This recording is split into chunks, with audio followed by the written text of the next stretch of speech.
I am so glad that this chapter wasn't an Obito Kakashi Talk No Jutsu conversation. Thank God for the last page. Oh, and the moments with the Juubi.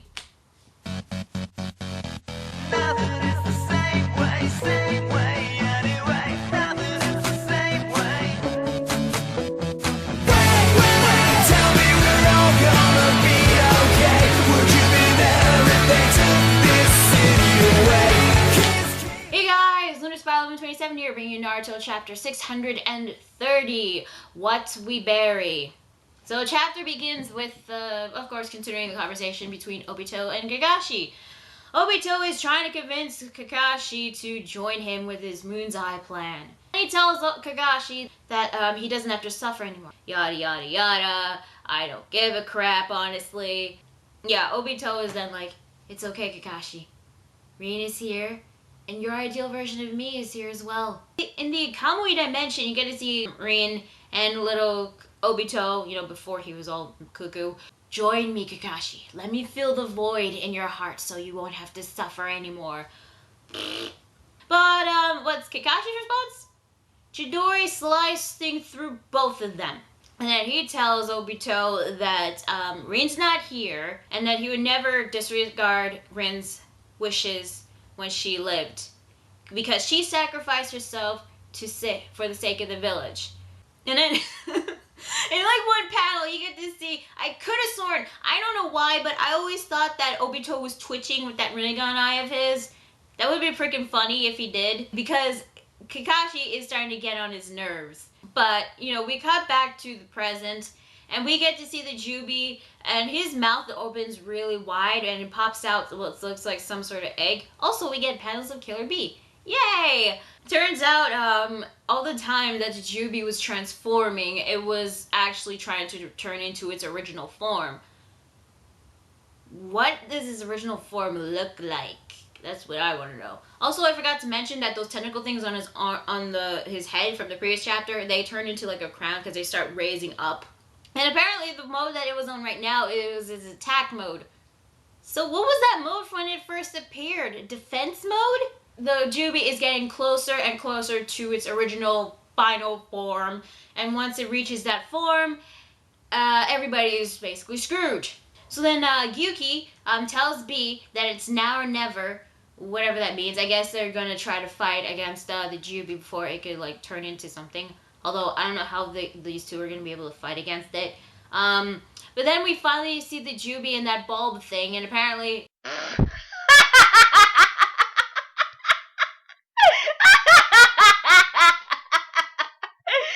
the hell is that? It looks like it has a Vileplume stuck in its mouth.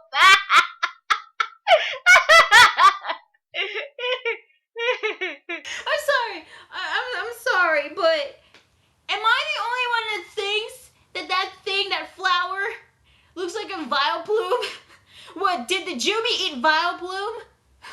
First it looked like an anorexic Bulbasaur, now it's got a Vileplume in its mouth. Okay. Anyway, yeah, the Juubi bulb thing opened up like a flower cannon, and it looks like it's about to use Solar Beam. I mean Bijuudama. Sorry. Bijuudama. That's what I meant, yes. It's a massive Bijuudama that is going to launch at everybody. Madara is, once again, standing there doing nothing.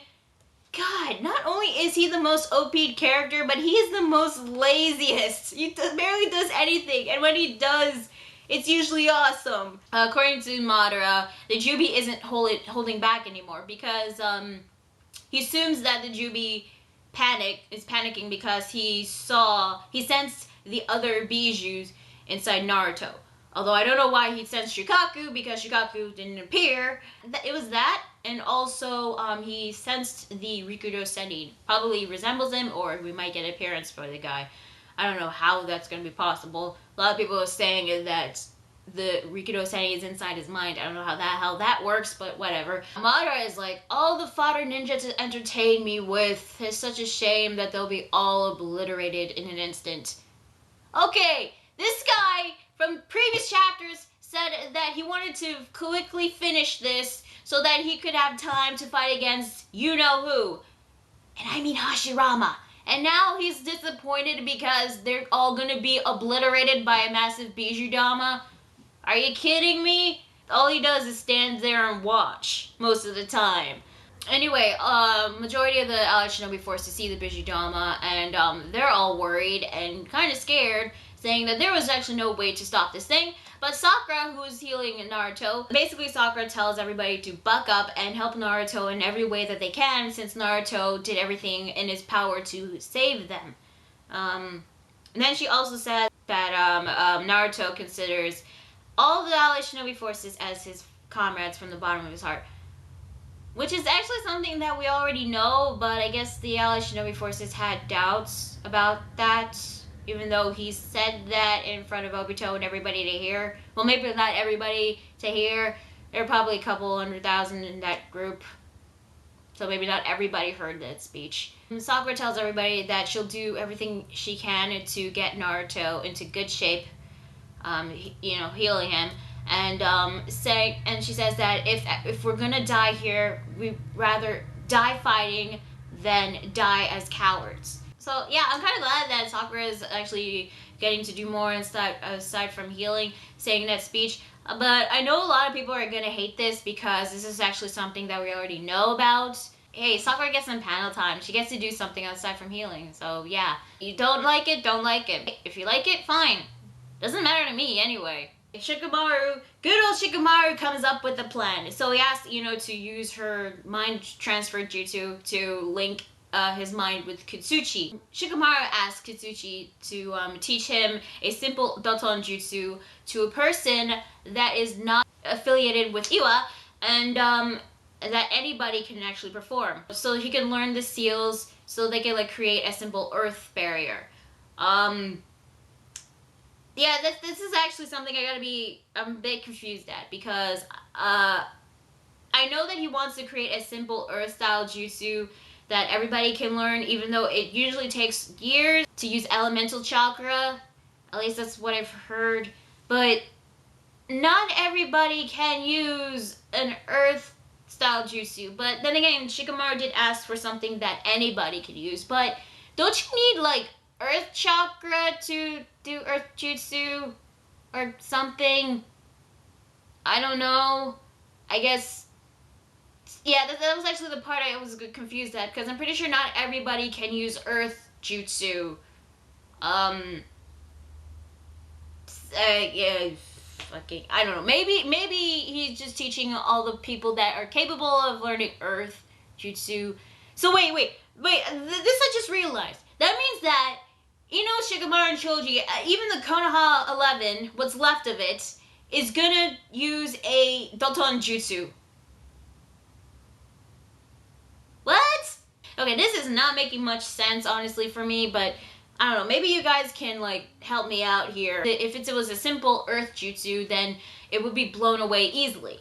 But then Shikamaru will tell them that they'll have to keep making more just to hold off the Bijuudama.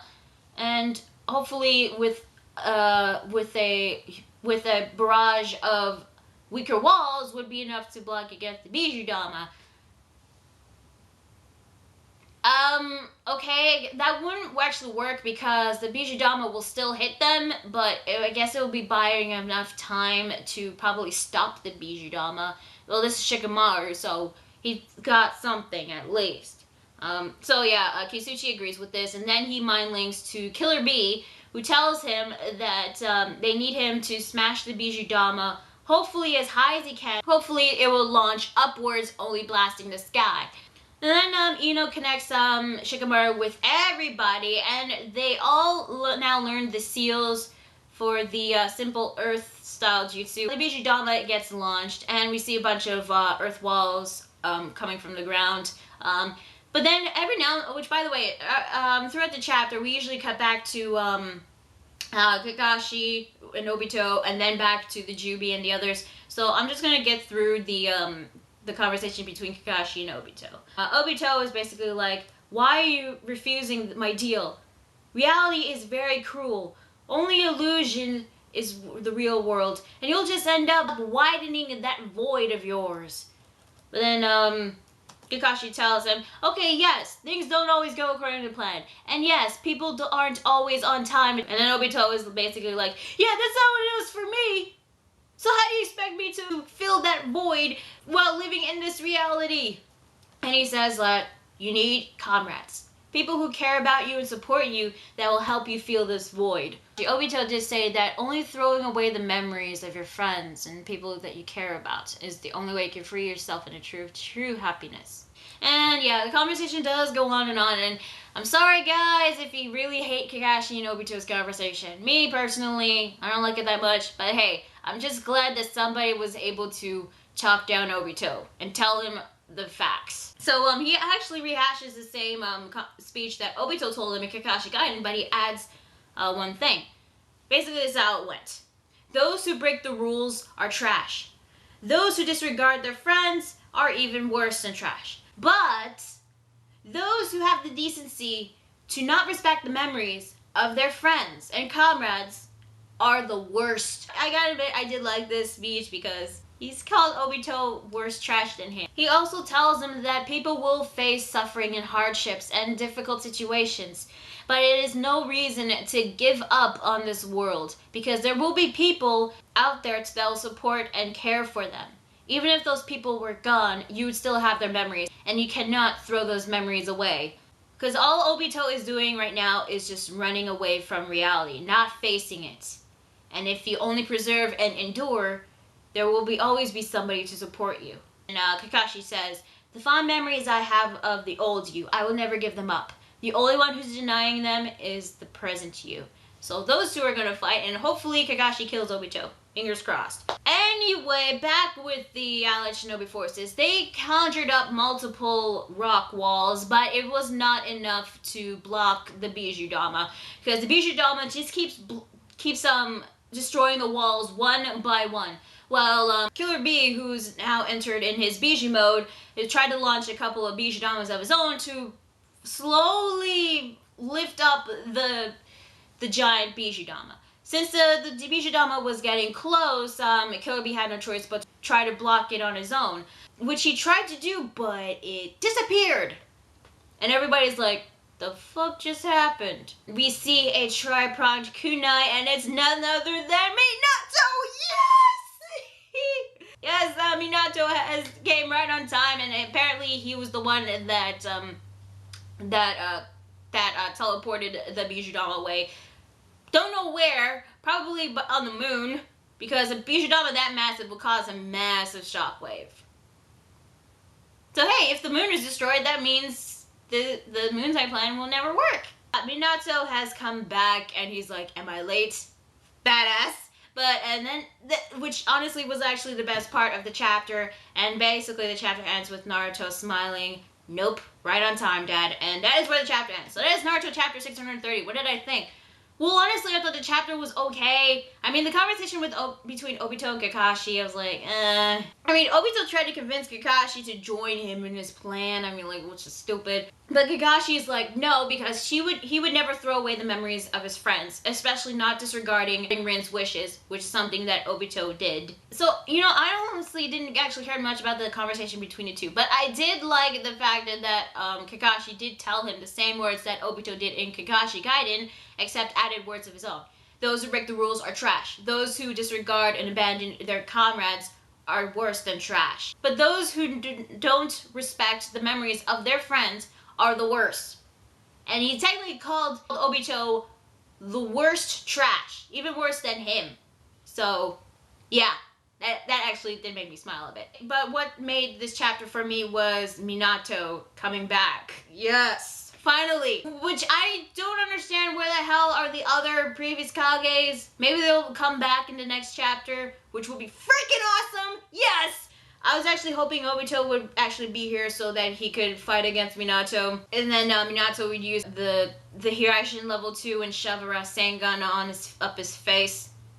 That's kind of what I wanted, but he's not there. He's in the Kamui dimension, and Kakashi's gonna be one fighting him, well, whatever. Now that Minato is here, that means that the other Kage, Sarutobi, Hashirama, Tobirama, they'll be there as well. So, yeah, Hashirama is gonna fight against Madara again. Hopefully, Hashirama will team up against Tobirama, because honestly, I like Tobirama because I want to see both of them fight against Madara. That would be awesome. But what I didn't understand is Naruto's reaction. Naruto just saw his dad come back from the dead right in front of him. I was expecting him to be all like, "Oh my god, Dad, what are you doing here?" But I guess I could probably assume is that when he was in his Bijuu mode, he was able to sense Minato's chakra and probably everybody else. So I guess he knew that the Kages are coming, and he probably knows now that Sasuke and Orochimaru and the others are gonna come. So when Orochimaru and Sasuke are gonna appear, that one I'm kind of looking forward to because I want to see how everybody will react. But then again, I do not want Sasuke to be welcomed back so easily after all this shit that he's done. But anyway, since they're going to be fighting against the Juubi, I'm pretty sure the Aoshinogi forces are going to team up with Sasuke and Orochimaru, even though he's an S-range criminal. And Sasuke is also a missing ninja, but whatever. I don't care, because you know why? Next week's chapter, Minato appears. Finally get to see him fight, yes. And hopefully we'll see the other Kages fight as well. And you know what the best part is? We're going to see more father-son bonding between Minato and Naruto. That would be great.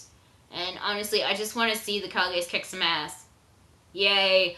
So that was basically Naruto chapter 630. It was an okay chapter.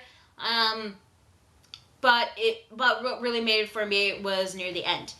Shikamaru's plan, honestly, it was a good plan, but I just didn't understand, like, how everybody can simply use a Doton Jutsu if none of them have, like, Earth Chakra or something.